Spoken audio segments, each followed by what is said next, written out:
Hello all, my name is Reggie and today we will be talking about the Gilmore Girls revival. Overall,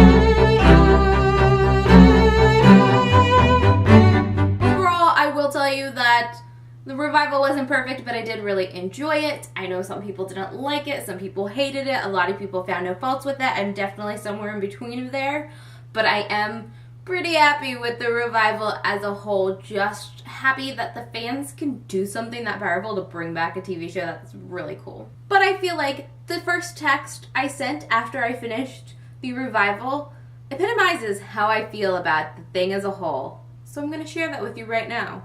I feel like ASP ripped out my heart and stress tapped on it until it was nothing but smithereens. Pretty much sums it up. Now honestly, I don't want to, I don't think it's fair to you to talk about this video without spoilers. So we're not even gonna try. Came home from work on Friday. Manny was so super great about this whole thing. He watched a lot of the episodes with me. So I sat there and I watched the first episode, watched the second episode, and I was in. I couldn't stop. So at that point, Manny left. Kate brought them back and he said, well, this show has taught me that we are supposed to eat food that we shouldn't when we shouldn't. So I brought donuts. And again, super sweet, super supportive as I really ridiculously spent 6 hours of my life after I got off work at like 6:30 watching the show. I did stay up until like 2 in the morning watching this and then had to go to work the next day.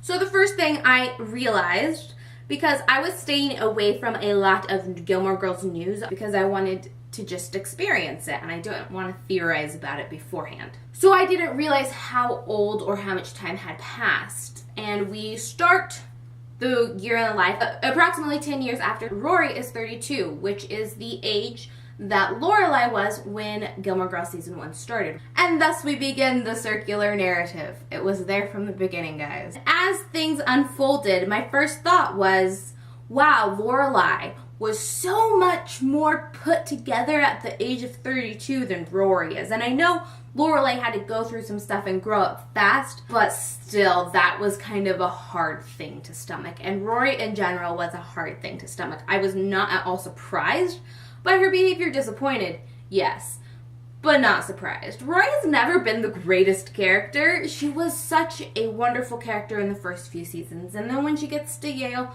things kind of fall apart for her, and her life shifts and her priorities change. Rory has never been great with her guys, so her behaviors were not all that surprising. They were horrifying, though, and disgusting. I was so disappointed when the Paul joke first happened. And I know a lot of people were like, oh, it's funny the first time. It was not funny to me the first time. I thought it was horrible. And I think that's obviously something we can all agree on, but it still was just so sad. Because the thing is, so many of us identify with that early Rory, and that's why we love her and we idealize her as that Rory, even though her actions have not always been this character that deserves to be idealized, because that's how she was in the beginning, and especially when she got to Yale, things shifted and went off course. And she's not the same character from those first few seasons, and she's not that character to be idolized. But I do think a lot of us hoped that she would grow in the 10 years. When I figured out what was going on with Rory's career, I suddenly did not care which guy, if any guy, she ended up with. Thought if any of the guys she would end up with Logan, it made the most sense to me, even though I am hardcore Team Jess. Always have been, and I'm pretty sure always will be, but now I'm kind of at the point where I think maybe Jess deserves better than Rory. Career thing was just so disheartening to me because I expected a lot more from the girl who went on the Obama campaign trail. But it turns out she's been doing a lot of freelance work, and apparently enough freelance work to buy an apartment in Brooklyn. Not buy, but rent, which is expensive, and to fly to London all of the time and just jet set around the world. That doesn't really compute to me. I don't know where Rory got this money. It was something that never was clear to me. Also, she was just so bad. It's hard to believe that all this time she's been a freelance journalist when she's talking to her editors on the phone and she's saying, I don't have service here. Hold on, I'm running to the trees. That's not going to make any sense to someone on the other side of that phone call. It's just so completely unprofessional. And that was the big thing about Rory, was that she was completely unprofessional in so many aspects of her career. Take that time she went for the interview at the website that she thought was below her. Sure, they had told her, like, we want you, we're trying to woo you, and it made it seem like she for sure had the job. But she went in and expected everything to be fine and blamed not doing things well on the outfit she chose, because selling yourself is apparently a different outfit and not a mindset that you always have. She was so unprepared and seemed to feel like this job should have been handed to her. Rory is used to getting what Rory wants. That is something that we see in tenfold in the original series, and we see the ramifications of that in A Year in the Life. Suddenly things are not so easy for her. Just have a backup pitch in general in case I ever meet someone and need to talk to them. Like, that's a standard life thing. If you're a professional in this kind of environment, to have an elevator pitch about yourself. Even if she's caught off guard by the way this interview went, she should have been able to handle those punches. I've never really liked Logan that much, and that was just magnified in this. Logan is in a relationship, he is engaged to be wed, and Rory is cheating on her boyfriend of 2 years that she keeps forgetting about and forgetting to break up with, and he's cheating on his fiancée with Rory, and they have this, like, oh, what happens in Vegas stays in Vegas kind of philosophy about their relationship, and it's so awful and so troublesome. And while I've never liked Logan, I can see why Logan fans would have disliked the revival, because it made Jess look like a hero and Logan look like a villain, because Jess was the one helping Rory reel her back in, whereas Logan was the one actually dragging her down.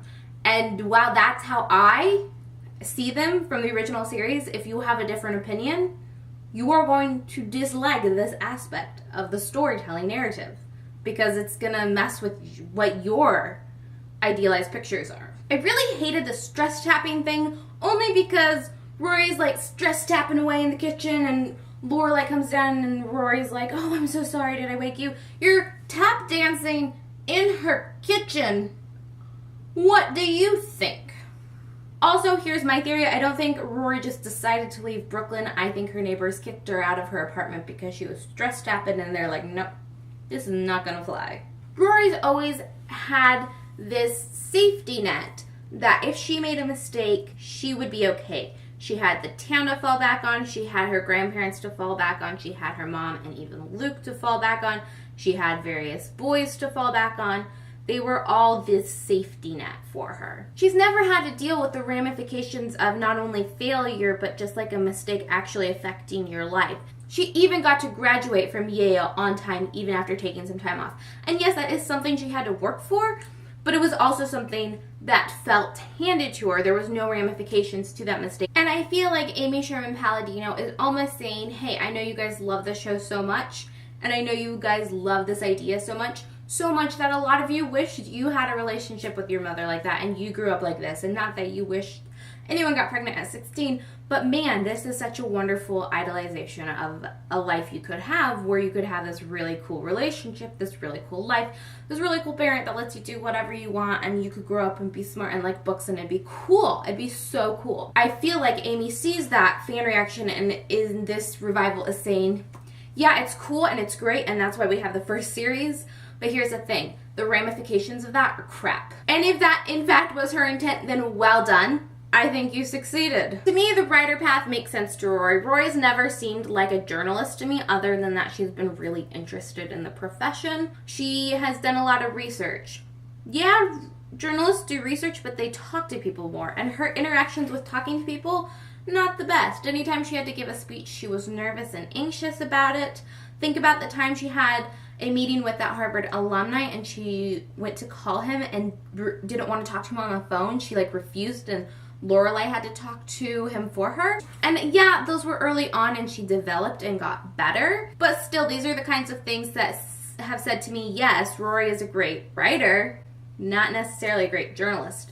Think of that piece she wrote for the Franklin about the new pavement in the parking lot or something like that. And the journalism teacher was like, oh, this was so great when you have a person who can take a story about the new paving of the parking lot and turn it into a narrative about how all of us are eventually going to be replaced, and it's very moving and touching. Like, that is a facet of good storytelling and good writing, not necessarily good journalism. So it makes perfect sense to me that Rory is actually better off for authordom and writing books or writing other pieces of work other than journalism. Also makes perfect sense to me that Jess would be the one to kind of point her in the direction. One, because he works in publishing now, and two, because he has already been that person to reel Rory in. We have that establishment of that dynamic between them. Let's talk about the musical number. See, going into this, I already knew there was a Lynn/Hamilton name drop. The musical number stretched on for far too long. I like the idea of Stars Hollow putting on a musical. It's this weird, quirky thing that this stand would do, and it makes perfect sense, but we didn't need to see the whole damn musical, like a montage or the opening scene. I was also really disappointed with Luke and Lorelai in the revival. Their communications with each other was just awful. I know where season 7 ended, they were like, okay, we're back together, it's fine, after a lot of problems they had. Turns out over the past 10 years they haven't worked out any of those problems, and they've basically just not communicated about anything important at all, including if they're ever going to get married or have kids. And I feel like 9 years later, we should have hopped in on this and they should have already been married. And we should have seen different kind of struggles in their relationship than the decision to finally get married. So let's talk about the wedding for a while. What we did see when they elope in the gazebo is super cute. I liked the little scene that was silent. I didn't like that the witnesses were Michelle and Lane. Sure, yes, Michelle and Lane have been there in the town, so it makes sense that they would be immediate because they've probably grown closer to them in the 9-year gap. But it doesn't feel like that because, one, they didn't get huge storylines. Michelle got better than Lane, which I wish Lane got so much more than she got. But besides that, why was Suki not called? Why was Emily not called? Why was Jess not called? It didn't make any kind of sense. I understand that for Jess and Suki especially, they were both working on other projects and could only come in for a few days of filming. So don't show us the witnesses at all. Let Rory be the witness, that's fine. Also, there were a few things that made me feel uncomfortable. The first was this weird depiction of if you have a family, you cannot be close to your friends. And this may not have been the intent, but this is definitely the feeling I got. Lane and Rory were definitely not as close as they used to be, and Lane is raising a family. Suki and Lorelai are not as close as they used to be. Suki is having a family. Paris and Rory are doing great in the friend department, but guess what? Paris's family life is falling apart, so to speak. She's getting a divorce, and in that way, it also perpetuates the same thought of, yeah, if you have family, you can't be friends, but once the family is pushed aside, there's room for friends again, and that's not how real life works. And I don't know if that was intentional or not, but it really made me uncomfortable. There were a couple jokes that also made me uncomfortable. There was the fat shaming in the summer. There was a unfortunate joke about trans people in, I don't know what episode, but the one with the Life and Death Brigade. The whole Pride Parade moment made me feel uncomfortable. First, that the way they were trying to take it from another town, but then also the way they were trying to get people involved just didn't feel good at all. And then there was the maid story plot with Emily that I just didn't think was handled well. I like the idea of someone coming in and hanging out with her and giving her that connection to people. I don't like the things that they were trying to make funny, like the language barrier and stuff just didn't work for me. Otherwise, the show was super funny. It fell into its rhythm. It was witty, and I loved a lot of the characters. I really liked Lorelai. I really liked Luke. I really liked what I saw of Lane, even though it wasn't a lot. I adored Paris. Paris is the MVP of the revival. She is so purely wonderfully Paris. She is a boss. She's living it up. She's gotten 1,000,000 degrees and is super successful, and I love that to pieces. I never expected her story to be the way it is, this whole surrogate thing. This business/empire she is in charge of. It never would have occurred to me that she would be involved in something like that, but it does occur to me that Paris would be on top of the world and still super insecure, as is witnessed by that Francie scene. She just kind of melts down in front of Francie, And it's just hilarious because Paris is on top of the world and she still has these insecurities. I love the banter. I love the wittiness. I love the writing. I think Amy did a great job. I think there was a ton of fan service that was really, really appreciated. I really loved that it seemed like the writing was leaning towards if any of the guys would get to Rory, it would be Jess, which is something I truly appreciate. I loved the way that Jess was portrayed. The things that I like about Jess is that he grew after Rory. The other two kind of fell off and got worse. I also really liked the closure with Dean. I thought that was really cool. And Rory was like, I've got to write this book. I have to write this book. This book is all I've got now.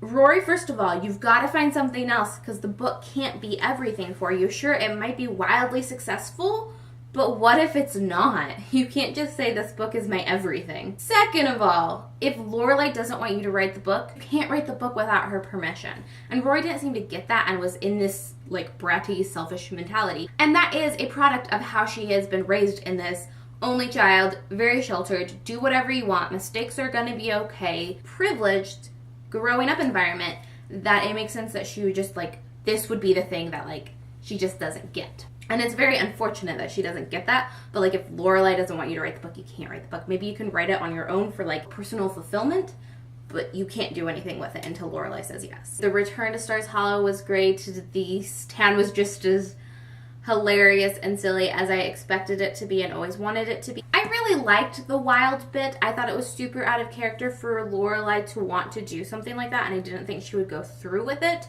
But like that's the kind of growth, character development we want to see in this new show. So I'm glad that we got something like that, and I'm really happy with the scene of Lorelai calling Emily and giving her this big spiel about Richard. I'm so incredibly upset about Lorelai not having something to say at the ceremony.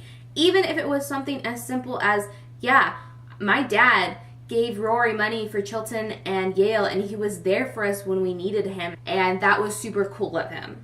Like, that's all you had to say. Anything? Anything? You got nothing? And then she says the shittiest thing and it's like, no wonder Emily's mad at you. She just lost her husband. So like when she has this epiphany, part of me is like, how is this not a thing we ever heard about in the first iteration of Gilmore Girls? Because like this is such a lovely memory. But I don't blame that on the writing or anything. I really blame that on Lorelai's character. She's just so closed off to feeling great things with her parents that she blocks out the good things that did happen and they were there. And sure, the bad things outweighed the good things, but that didn't mean there were no good things and she just kind of ignores them. Fall was undoubtedly the best episode. I sobbed all the way through it. It was very emotional. The whole Richard thing was very emotional and I think it was handled very well. Obviously, the actor who played Richard also passed away, so this was the thing. You couldn't do Gilmore Girls Revival without talking about this and figuring out how we're going to handle this. And I thought it was dealt with very tastefully and it was very good and it helped give the best character growth and character arc of the revival, which is Emily's. And Emily goes through so much because she has lost her companion. More of her life has been in this relationship than hasn't been. To not be married anymore, to not know what to do has got to be incredibly hard. This was very emotional for me because, as some of you know, my grandfather passed away in August and he and my grandma were married for 54 years. And I knew going into the revival that this was going to be a very emotional part of the story for me, and it was, and I sobbed pretty much any time it came up because it was just very close to home. And it was very nice to see the arc Emily took and how she came into her own, because that's something that my grandma is still going through, and I hope that she can one day get to this place where she feels better and she's doing something that makes her a little bit happy. So I really appreciated that story arc. And the Stars Hollow, because that thing was just dumb, because like the whole time they're like, Rory, you're back. Oh, we're gonna have to close the Stars Hollow Gazette. Rory, you're back. How great. I'm so glad you're back. I'm not back. You're back.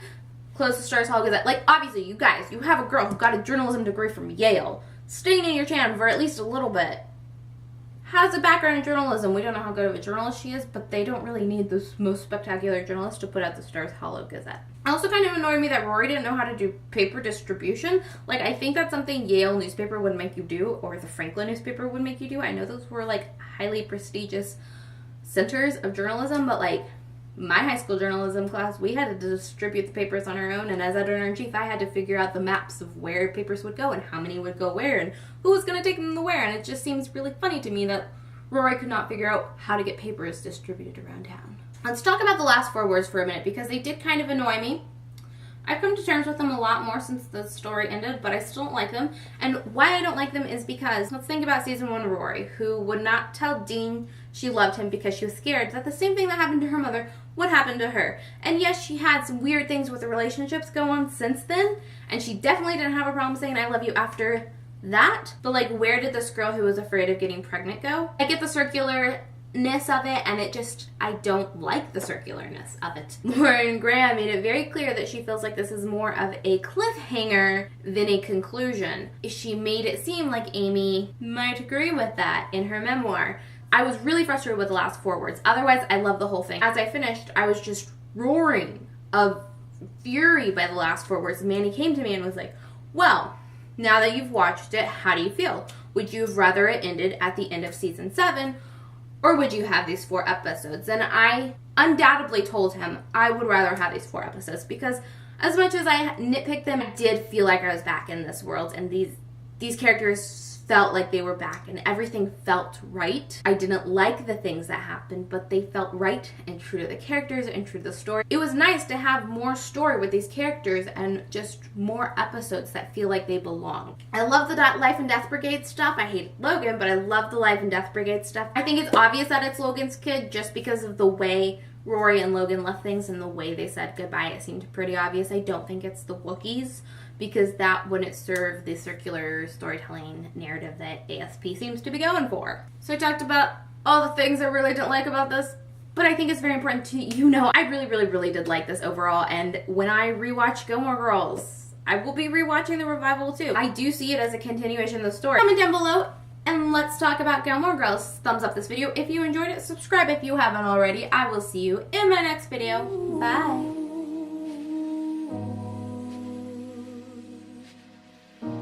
Have yourself a merry little Christmas.